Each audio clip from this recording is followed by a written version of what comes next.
আলতো ছোঁয়ায় সমুদ্র কতন। নুসরাত জাহান সেজুতি। পর্ব সংখ্যা ৫। পিউ বিস্ময়ে নিস্তব্ধ হয়ে পড়ল। হতবাক, হতভম্ব ও হতবুদ্ধি আরোহী মনে হলো এই রাতের বেলায় সাই বেগে এসে একটা বোম ব্লাস্ট হলো মাথার উপর। সুদৃশ্য কোমল টুটজোড়া দুদিকে হা করে তুষারের চতুরের মতো চোখ দুটো দেখে গেল সে। মানুষটার ব্রু দিয়ে ইশারায় খাতার দিকে দেখালো। শব্দ খরচ না করে তারা দিল লিখতে। পিউ ডিগ গেল। হায় হায় করে উঠল নীরবে। ওরে ব্রিটিশ, এই লোক এত ব্রিটিশ কেন? পিউ, তুই বোধ হয়ে গেলি। তাও টুটে টেনে টেনে হাসলো মেয়েটা। নিষ্পাপ গলায় বলল, বা হাত দিয়ে কীভাবে লেখে ধূসর ভাই? আসলে কখনো লিখিনি তো। উত্তরে একটা জলগম্ভীর স্বর শোনা গেল। সেটা এক্ষুনি বোঝা যাবে, শুরু কর। পিউ পড়ল বিপক্ষে। ডান হাত দিয়ে মানুষ ইচ্ছে করে এঁকে বেঁকে লিখতে পারে না হয়, কিন্তু বাম হাতে তো হয় না নাকি? প্রথম অক্ষরে এটা লিখলেই তো ধূসর বাই ধরে ফেলবে। কলমের নিপ পৃষ্ঠা শুয়ে পিউয়ের হাতে যেন জং ধরে গেল। এগোলোই না। ধূসর গম্ভীর কণ্ঠে বলে, লিখতে বলেছি। লিখছি তো। পিউ লিখতে কলমের মাথাটা গুড়াতেই নেবে তৎক্ষণি দুর্গড়ায় এসে মেজমা দাঁড়ালেন। ধূসর, এক ডাকে পিওর চিন্তিত নটমুখটা শটান হয়ে গেল। চোখে ছিল পেছনে। রুবাইদা ভেতরে ঢুকে বললেন, তুই এখানে? আমি আরও তোর ঘর গিয়ে খুঁজে এলাম। এখানে কি করছিস? পি এই মুখ্যম সুযোগ হাতছাড়া করলো না। মেজমা এই সময় আসা মানে তাকে স্বয়ং উপর থেকে পাঠানো হয়েছে ওকে বাঁচানোর জন্য। অমনি চেয়ার থেকে এক লাফ দিয়ে উঠে ছুটে গিয়ে মেজমার গা ঘেঁষে দাঁড়ালো। আগ বাড়িয়ে হলস্তুর বাদিয়ে বলল, ধূসর ভাইকে একটা পড়া দেখাতে ডেকেছিলাম মেজমা। পড়া শেষ হয়ে গেছে। ধূসর ভাই, আপনি তাহলে যান এখন, আর লাগবে না।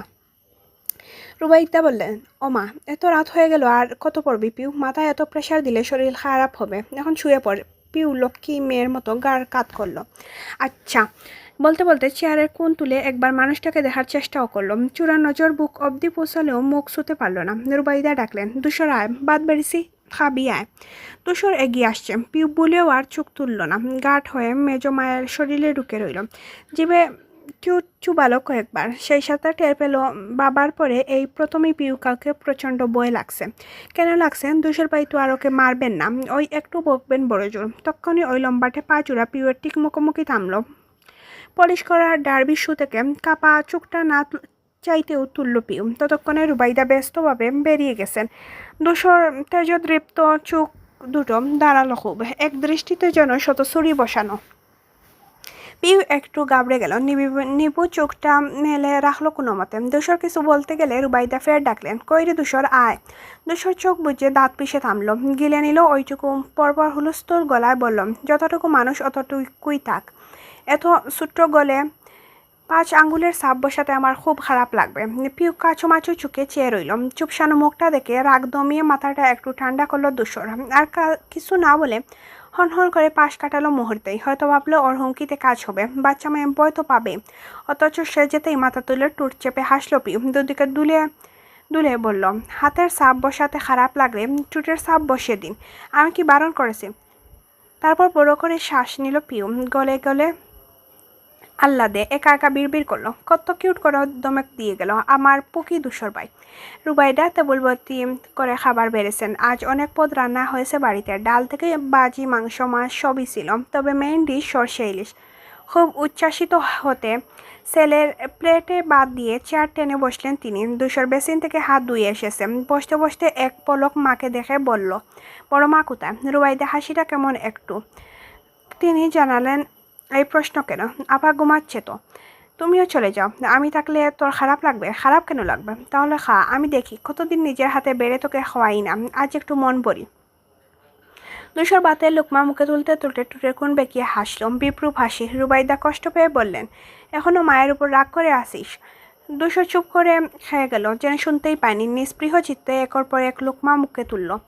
ছেলে যে আর জবাব দেবে না রুবাইদা বুঝলেন। নিজেকে সামলে ওকে সহজ করতে নতুন কথা তুললেন। আচ্ছা, কি এই বয়সে গাল পরে দাঁড়িয়ে রেখেছিস বলতো? কেমন দেখতে লাগছে? দুশোর উত্তর দিল নির্লিপ্ত গলায়, দাঁড়িয়ে নিয়ে কথা বলবে না, এটা আমার শখের। অদ্ভুত শখ হয়েছে দেখে। তা রান্না ভালো হয়েছে তো? তাহলে আরেকটা দই। দুশোর আটকালো না, মানাও করলো না। ভদ্র মহিলা আরেক টুকটা ইলিশ ওর পাতে দিলেন। তৃপ্তি নিয়ে দেখলেন ছেলের খাওয়া। দুশোরের খাওয়া দেখেই বোঝা গেল মায়ের রান্না সে কত মিস করেছে। শেষ করে উঠতে নিতেই বললেন, এখন হাত ধুম, বেসিনে যেতে হবে না। ছোট বুলটা ছেলের হাত রেখে ডলে ডলে ধুইয়ে দিলেন তিনি। দুশোর পুরোটা সময় মায়ের মোমের মতো মুখটা দেখল চেয়ে। রুবাইদা চোখ তুলে চাইলেন, থমকালেন একটু। ছেলের নিস্পন্দন ঠান্ডা নজর বড্ড পীড়া দিল। বিষণ্ণ চোখে বললেন, যা করছি তোর ভালোর জন্যই করেছিলাম বাবা, আর কত রেখে থাকবি। দুশোর হাতটা ছাড়িয়ে আনলো, টিস্যুতে আঙুল মুছতে মুছতে বলল, আমি কিছু বলেছি তোমায়? তোর কি বলতে হয়? তুই মুখ না বললেও বোঝা যায়, বুঝতে পারি আমি তোর মা না। দুশো চেয়ার ছেড়ে উঠে দাঁড়ালো। ভেবেছিল কথা তুলবে না, কিন্তু অতিষ্ঠ বেরিয়ে এলো ভেতর থেকে। 7টা বছর একা একটা নতুন দেশে, মা নেই, পরিবার নেই, অসুস্থ হয়েছি, বিছনায় পড়েছি, আবার একা একাই সেরেছি। একটা মিছিলে যোগ দেওয়ার শাস্তি এতটাই তীব্র হয় না মা? অনেক দিনের গা তো একটু হালকা হয়, তারপর দেখছি। রুবাইদা জলে ভরা ঝাপসা চোখ মেলে তাকালেন। দুশোরের ঘরের দিকে যাচ্ছে, গিয়ে ঘুমোতে হয়তো, কিন্তু যা বলে গেল তাতে মায়ের ঘুমটা আর হবে না আজ।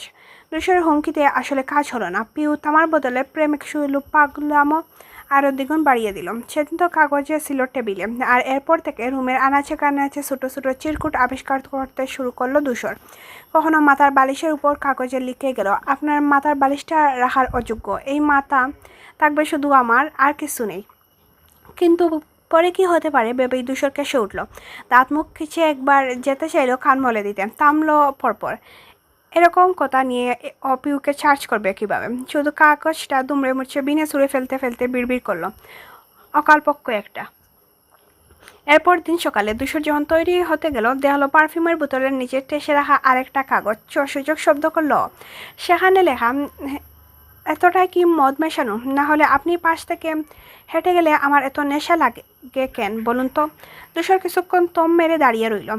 ওর মতো একটা ছেলে নিজের বাড়িতে ইফটিজিংয়ের শিকার, তাও ওই 15 বছরের পুচকের কাছে।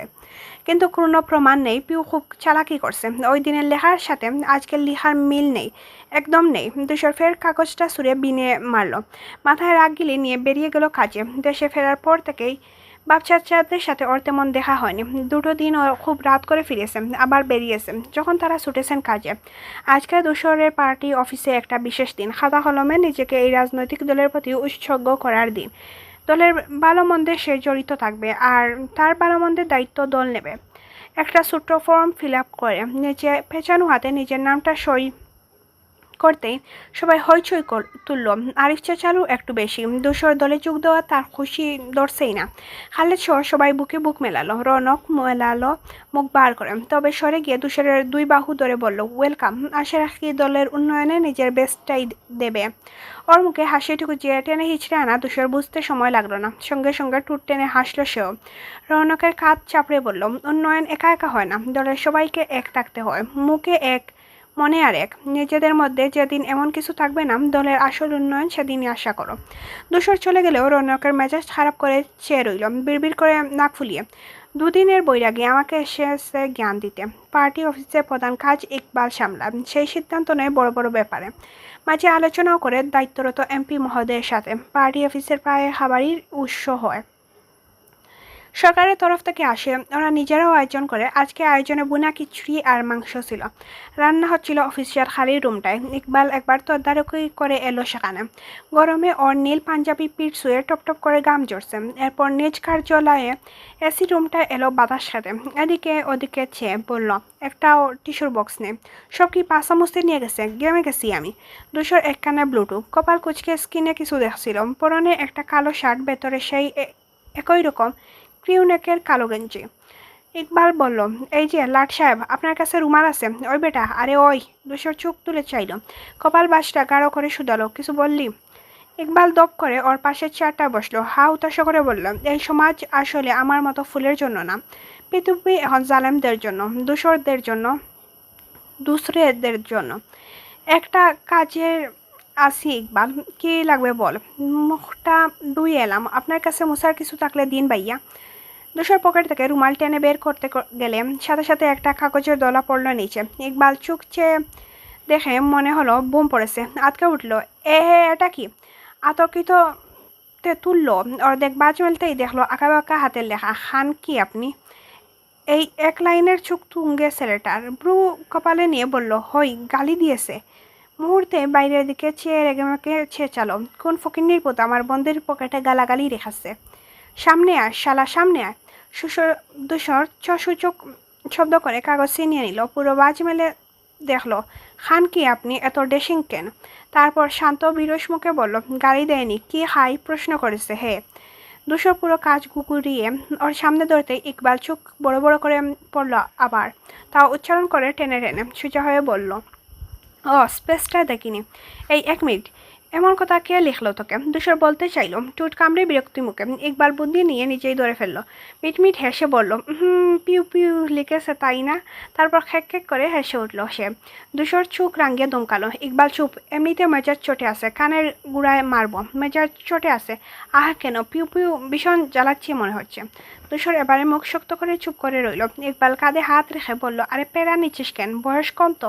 হ্যান্ডসাম দেখে একটু ফ্যাসিনেশন করছে, বড় হতে হতে নিজেই ঠিক হয়ে যাবে। দুশোর পাতলা টুট একটার উপর আরেকটা চেপে ছোট্ট শ্বাস ফেলল। এই নিঃশ্বাস যেন চাইল এরকমই হোক। ও খুব রেগে যাওয়ার আগে পিচ্ছি নিজেই নিজেকে শুধরে যাক। ইকবাল ফোন প্রাইভেট হচ্ছে টের পেতেই ও পাঞ্জাবি পকেট থেকে একটু করে মাথাটা তুলল ফোনের। স্ক্রিনে মাই লাভ দেখে চোখটা দাঁড়িয়ে গেল। তড়িঘড়ি করে ধরতে যাবে দুশোর বলল, মাই লাভ। এদিকে ফিরে আগুসালে জিভ কাটলো ইকবাল, হতচ্ছাড়া চোখ না আরও কিছু। তারপর আমতা আমতা হক করে হেসে ওর দিকে বলল, ওই যে বললাম না সেদিন আমার একটা মেয়েকে পছন্দ, কেসটা সেট হয়ে গেছে, কথা বলবো একটু। তোর গার্লফ্রেন্ড, তোর ইচ্ছা, আমাকে জিজ্ঞেস করে কি আছে। ইকবাল থমথম ভাব করে উঠে গেল ও কোণে, ফোন রিসিভ করে ফিসফিস করলো, মাই লাভ, দুশোর পাশেই আছে, পরে ফোন করি পাখি। তারপর লাইন কেটে আবারও আগের জায়গায় এসে বসলো। একটু একটু চিন্তা ধরলেও খেয়াল করলো দুশোর ওর গার্লফ্রেন্ড নিয়ে কোনো আগ্রহ দেখাচ্ছে না, নিজের মতো কি একটা গেম মেলে বসেছে। কার রাইডিং শব্দে ইকবাল স্বস্তি শ্বাস ফেলল। দুশোর যদি বলতো বাবিকে দেখা, কি করতো তখন? অবশ্য ছেলেটা এমনই নিরামিষ, যাক ভালোই হয়েছে। সময় তখন দুপুরে, বাইরে ভীষণ রোদ, কিন্তু এসির হিমের মধ্যে মাথা নুইয়া দাঁড়িয়ে আছে পিউ। এটা প্রিন্সিপালের রুম, বিষাদ মানরতের দায়িত্ব প্রদান অধ্যাপক নুরুল ইসলাম। এমনিতে এই কক্ষে পিউ তার স্কুল জীবনে খুবই কম এসেছে, আঙ্গুলের কর গুণে বলা যায় সেই সংখ্যক। তাও কাজে দরকারে এসেছে, ফুরুত করে চলে গেছে আবার। কিন্তু আজ এই প্রথমবার ক্লাস টিচার শিরিনের দ্বারা করা অভিযোগের জের ধরে পি দাঁড়িয়ে আছে কাঠগড়ায়। অপরাধটা হলো শিরিন ম্যাম হোমওয়ার্ক দিয়েছিলেন, গতকাল পিউ করে আনেনি, ভুলে গিয়েছে, কিন্তু বলেছিল অসুস্থ। ম্যাম মাফ করে দিয়েছেন। তবে আজ যখন আবার হোমওয়ার্ক ডাক পড়ল আর পিউ জায়গা থেকে নড়ছিল না, ম্যাম নিজেই উঠে এলেন ওর কাছে। খাতা চেক করতে গিয়ে পৃষ্ঠা উল্টে দেখলেন সাদা কাগজে কোনো পুরুষের স্কেচ, নাক মুখ ছাড়া একটা চেহারা, তবে মাথায় চুল, পরনে শার্ট, কানে কাঠগোলাপ গুজে, নিচে লেখা পুকি দুশোর ভাই।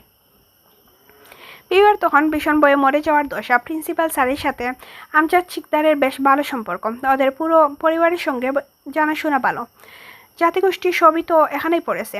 এটা স্কুল কলেজ গুলশান নাম করা ভালো শিক্ষা প্রতিষ্ঠান বলে শিক্ষার্থীর সংখ্যা অনেক।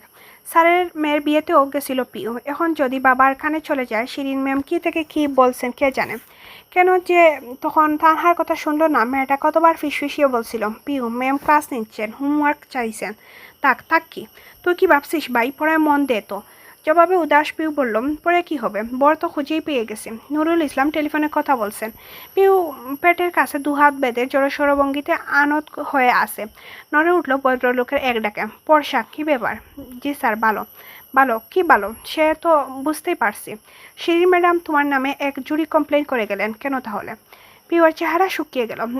উনি বললেন তোমার নাকি ক্লাসে মন নেই, ঠিকঠাক হোমওয়ার্ক করছো না, ক্লাসে পড়া ধরলে পারছো না, কথা বলছো সারাক্ষণ। I am extremely disappointed. Piu মাথা আরও নিচে নেমে গেল। বর্ষা, তুমি কিন্তু শিকদার বাড়ির মেয়ে, তোমার বাবা চাচাদেরকে চিনি। তোমার বাবা বার্ষিক কতগুলো টাকা ডোনেট করেন এখানে। তোমাদের বাড়ির প্রত্যেক ছেলে মেয়ে এখানে পড়েছে, ভালো মার্কস নিয়ে পাশ করেছে। সেখানে শিরিনের কাছে আমাকে শুনতে হলো তোমাকে নিয়ে তিনি আশাই দেখতে পাচ্ছেন না। আশ্চর্য। পিউ কিছু একটা বলতে চাইল, একটু সাফাই দেবে নিজের। নুরুল থামিয়ে দিয়ে বললেন, সব থেকে বড় করা, তোমাদের বাড়ি ছেলে দুশোর মাহতাব কিন্তু এই মানারতার টপ 5 স্টুডেন্টের একজন। তুমি দুশোরের বোন, তোমাকে তো ওর মতো হতে হবে। পিউর কথাটা পছন্দ হলো না, আবার প্রিন্সিপালকে টাটবাট দেখাতেও পারলো না। মুখ গুজো করে বলল, চাচাতো বোন, তুমি ফাঁকিবাজি কম করো। 1 মার্কসও নেই বোর্ড এক্সামে, মনে রাখবে। দোসর তোমার ভাই, ওর নাম একটু হলেও তোমার বজায় রাখা উচিত। পিউ বিড়বিড় করে বলল, চাচাতো ভাই। ভদ্রলোক শুনতে পেলেন না, নিজের মতো এক দেওয়ালে দেখলেন। এদিকে দেখছো, গোল্ডেন প্লাগের দূষরের নাম দেখো। টপ 5-এর মধ্যে সে সেকেন্ড ওয়ান, যার পর এই মার্কের রেকর্ড এখন অবধি কেউ ভাঙতে পারেনি। 98.9%। আবার এইচএসসিতেও বোর্ড স্ট্যান্ড করেছিল। আমজাদ সাহেব বলেছিলেন তুমি ভালো ছাত্রী, আমিও তাই জানতাম, কিন্তু এভাবে চললে তো একই বাড়ির মেয়ে হিসাবে তোমার নাম থাকবে এখানে। পিউ মলিন চোখে ওই দেয়ালগুলোতে চেয়ে রইল। সোনালি ফ্রেমে মোড়ানো একটা বাদাই করা চার্টে 5 জন শিক্ষার্থীর নাম, অপরের 2 জন ছেলে। প্রথম নামটা সৈকত হোসেন, 98%, পরীক্ষা পাশে সন লেখা। পরের বছর এইচএসসিতে বেচে দূষর মাহতাব, 98%, 9%, পাশের সন লেখা। এরপর একটা মেয়ের নাম, তারপর আবার 2 ছেলে, কিন্তু ওদের মার্কস দূষরের চেয়ে কম। পিউ চুপ করে, সব অন্ধকার হয়ে গেল। ও ভালো স্টুডেন্ট ঠিক আছে, সায়েন্সের ছাত্রী, কিন্তু ওর মার্কস তো নয়ের গয়ে যাই না। আটে বসে একা দুঃখ খেলে। সেখানে দূষর ভাই। ছট করে যেন পিউয়ের সামনে পৃথিবী তিক্ত সত্যটা উন্মুক্ত হয়ে গেল। দূষর ভাই এত মেধাবী হয়ে ওর দিকে ফিরবেন কেন? পিউ তো নিজেকে যোগ্য প্রমাণ করেই নি। না, এটা সুযোগ। এসএসসিতে পিউকে খুব ভালো রেজাল্ট করতে হবে, মন দিয়ে পড়তে হবে তার আগে। মেয়েটা মুহূর্তে পিঠ সোজা করে বলল, এখন থেকে ভালো করবো স্যার, শিওর। আর আসতে হবে না তো এখানে? ন স্যার। ওদের কথার মাঝে একটা নীরব কণ্ঠস্বর ছুটে এলো বাইরে থেকে। দরজায় টোকা দিয়ে বলল, আসবো স্যার? পিউ চমকে ঘুরে চাইল। এই স্বর তো ওর চেনা। নুরুল ইসলাম বললেন, আসুন। দরজাটা টেলল ইকবাল, কিন্তু পিউয়ের চোখ গিয়ে আটকালো দূষরের উপর। আরে, আজকে কালো শার্ট পরেছে, আবার একটা বুতামও লাগায়নি। এই বেটার রূপের আগুনে ওকে মারবে নাকি? পরপরই পিউ নিজের বেহায়া নজর সংযত করে ফেলল। ঘুরে গেল মিনিটে, মনে পড়লো ও কোথায় আছে এখন। এটা বিপদসীমা। এখন যদি স্যার দূষর বাইকে বলে দেন ও কেন এখানে এসেছে, কিসের জন্য, ইজ্জত তো চটকানোর জুস হয়ে যাবে। সুয়েল, ইকবাল, দূষর 3 জনই এসেছেন। নুরুল ইসলাম অবাক হয়ে বললেন, দূষর নাকি? কার্নালারও ছেলেটা। ভদ্রলোক মুহূর্তে হেসে বললেন, আইসি, তাই তো এত চেনা লাগছিল। লম্বা হয়ে গেছো, আমি তোমার নাক আর তাকানো দেখে বুঝলাম। কবে ফিরলে? ইকবাল অবশ্য বলেছিল তোমার কথা। বসো। দূষর বসলো চেয়ারে, বাকি চেয়ার দুটো টেনে বসলো ওরাও। ইকবাল বলল, হ্যাঁ স্যার, আমি ওকে বললাম, তাই দেখা করতে এলো। এত কথাবার্তার মাঝে শুধু পাথরের মতো দাঁড়িয়ে রইল পিউ। স্যার তো ওকে যেতে বলছেন না। ইকবাল চুপ পড়লো তক্ষুনি, বলল, পিউ না, ক্লাস রেখে এখানে যে। পিউ আরও গুটিয়ে গেল। নুরুল ইসলামের দিকে তাকালো করুণ চোখে, খুব মিনতি করে মাথা নাড়ালো দুপাশে, যেন না বলে। বড্ডরূপ দয়া করলেন, বললেন, একটা কাজে এসেছিল। জাগে পর্ষা, তুমি যাও এখন। পিউ হাফ সারে বাঁচল। চটজটি পা বাড়ায় ফিরতে যেতে গেলে আর চোখে একবার তাকালো ওই শ্যামগড়েনের মানুষটার পানে। না, তার তো এদিকে মন নেই। চোখ দূরের কথা, এমনভাবে বসে আছে যেন পিউকে চেনেই না। অগত্য হতাশ শ্বাস ফেলে বেরিয়ে গেল মেয়েটা। যেতে যেতে ভাবলো, খুব শীঘ্রই আপনাকে আমি জয় করব দূষর ভাই। আপনার যোগ্য হব, তখন আপনি আর এভাবে মুখ ঘুরিয়ে রাখতে পারবে না। আপনার জন্য পড়তে ভালো না বাসা পিউটাকে আজ থেকে পড়াকু বানাবো। No cards, no birds, no coconuts. পিউয়ের স্বপ্নের রাজপুত্র শুধু আপনি হবে। দুপুর 3টা বাজে প্রায়। বেল বাজতেই হাতের কাজ ফেলে ছুটে গিয়ে ডোর খুলল মারিয়া। ক্লান্ত রৌনক ওকে দেখে মৃদু হাসলো একটু। সারা মুখ গেমে চিকচিক করছে। মারিয়া বাইয়ের উপর রেগেছিল, কিন্তু চটপাট গিলে নিল অমনি। রৌনকের অবসন্ন মুখখানা দেখে দরজা খোলা রেখাই ছুটল কোথাও। ছেলেটা আস্তে ধীরে ঢুকলো ভেতরে। দরজার পাশে রাখা কাঠের চেয়ারটা বসে জুতো খোলার মাঝে রুজিনা খাতুন সামনে এসে দাঁড়ালেন। কিরে, আজকে একটু তাড়াতাড়ি আসতে পারলি না? মেয়েটা রান্না বান্না করে কখন থেকে বসে আছে, একসাথে খাবে, ফোনটাও ধরিস নি। এটা ফেরার সময় বাজে কটা এখন? কী করবো বলো, শাহবাগে গিয়েছিলাম, ওখানে যা যাম, কাজ শেষ করতেও সময় লাগলো। খালিদ ভাই এত গুড়ান। রুজিনা পাঞ্চে মুখে বলল, তাক, তোর ওসব রাজনৈতিক আলাপ শুনবো না আমি। কাজের কাজ নেই, সারাদিন টই টই শুধু। দুপাশে মাথা নেড়ে হাসলো নৌরক। মা রাজনীতিকে কাজই পাবেন না কোনো, অথচ সকালে পার্টি অফিসে গেলে বিকালে যে কোন দিক দিয়ে হয় ওরই জানে না। মারিয়া গ্লাসে ঠান্ডা জল নিয়ে এলো। বাইয়ের দিকে যেতে যেতে মাকে বলল, আহা মা, আসার সাথে সাথে শুরু করে দিও না, ভাইয়াকে একটু বিশ্রাম করতে দাও। রুজিনা তবদা খেয়ে বললেন, ও মা, আমি তো তোর হয়েই বলছিলাম, কি পর্দিবাজ বংশ রয়ে এতক্ষণ বাইয়ের উপর সাপের মতো ফুসছিলি, আর আসতেই সুর পাল্টে ফেলেছ। রৌনক হেসে ফেলল। মারিয়ার সামনে আমাকে কেউ কিছু বলবে না মা, তোমরা আর অত সাহস নেই। এক নিঃশ্বাসে গ্লাস খালি করলো ছেলেটা। তেষ্টা পেয়েছিল খুব। বেজা মুখ মুছে শুধালো, আজ কি রান্না হয়েছে? এত কল কেন? মারিয়া স্ফুত হয়ে বলল, আজ আমি 11 আইটেমের ভর্তা করেছি, সব নিজের হাতে শিলে বেটেছি জানো। ওরে বাবা, এলাহি কারবার, তাহলে তো তাড়াতাড়ি গোসল করে আসতে হচ্ছে। হ্যাঁ যাও যাও। রনক উঠতে নিলেই ও ডাকলো আবার, ভাইয়া। কি? মারিয়া খালি গ্লাসটা আঙুলে টিপে দেনমুনা করলো। সেদিনের ওই লাফাঙ্কা ছেলেটার কথা এখনো বলা হয়নি ভাইয়াকে। যা বেয়াদবি করলো, জানাবে কিনা? গুলশানেই তো তাকে বোধ হয়, বললে ভাইয়াও চিনতে পারে। পরপর ভাবলো, না তাক এইটুকু ব্যাপার না বলেই ভালো। এমনিও ভাইয়া কত পেরায় থাকে সারাদিন, ওই সাদা মুলাটাকে ও নিজেই কুপাতে করে দেবে। আরেকটা দেখা হোক। রৌনক তাড়া দিল, কি বল? কিছু না, যাও। মা তোয়াল এগিয়ে দেন, খেয়াল করেন ছেলের মুখটা বারবার লাগছে। প্রশ্ন করলেন, তোর কিছু হয়েছে নাকি? কই, আসলে একটু চিন্তায় আছি। মারিয়া উদ্বিগ্ন হয়ে বলল, কি নিয়ে ভাইয়া? পার্টি অফিসে একটা ব্যাপার। আমাদের সভাপতি আছে না ইকবাল, তার খুব কাছের বন্ধু এসেছে বিদেশ থেকে, দলে যোগ দিল আজ। আমি যে পদটা চাইছি মনে মনে, সেটা যদি ওকে দিয়ে দে, সে নিয়েই ভাবছিলাম। রুজিনা বললেন, সেটা দেবেই, জানা কথা। মারিয়া বলল, কেন দেবে? যে যোগ্য পদ তার, তাই না? এটা রাজনীতি, এখানে ওসব হয় না। যার হাত বড় সেই আম পারে। এই জন্য বলি, এতে কোনো ভবিষ্যৎ নেই। স্যার, এগুলো হয় একটা ব্যবসার দল, নয়তো চাকরি বাকরি কর। মনটাকে তো সামনে বিয়ে দিতে হবে। মারিয়া মুখ কুচকালো, না, আমি বিয়ে করব না। রৌনক দীর্ঘশ্বাস ফেলে বলল, ওসব কিছু কি মুখের কথা মা? চাকরির জন্য সার্টিফিকেট থাকতে হয়। আমি অনার্সটা শেষ করতে পারলাম না আব্বা হুট করে মারা যাওয়াতে। আর ব্যবসা, তাতে মোটা পুঁজি লাগে। আমার তা কই? কত ইচ্ছে ছিল একটা ফিল্ম বানাবো, কত কাহিনী আছে মাথায়, কিন্তু প্রডিউসার নেই, টাকাও নেই। মারিয়ার মুখটা কালো হয়ে গেল। ভাইয়া আমাকে পড়াচ্ছ তো, এই টাকা দিয়ে নিজে পড়তে? এসব বলে না, তুই পড়, বড় হ, আমি ঠিক একটা উপায় খুঁজে নেব। দিদিকে যা আছে তাই হবে, যা বাদ বার। মারিয়া আশ্বস্ত হলো না, মাথা নুইয়ে খাবার আনতে চলল। ওদের বাবা সরকারি চাকরি করতেন, পেনশনের টাকায় সংসারটা চলে। আর টুকটাক যা কামাই করে রৌনক, সাথে সাথে গুলশানের বাবার রেখে যাওয়া শেষ সম্বল এই 4 কামরার ফ্ল্যাটটা। মারিয়ার খুব ইচ্ছে ও একটা ভালো চাকরি করবে, পাইয়াকে আবার পড়াবে, পাইয়ার সব অপূর্ণ ইচ্ছে পূরণ করবে। কিন্তু এ নিয়েই মাত্র ইন্টারমিডিয়েট দিল, ওকে চাকরি দেবে কি?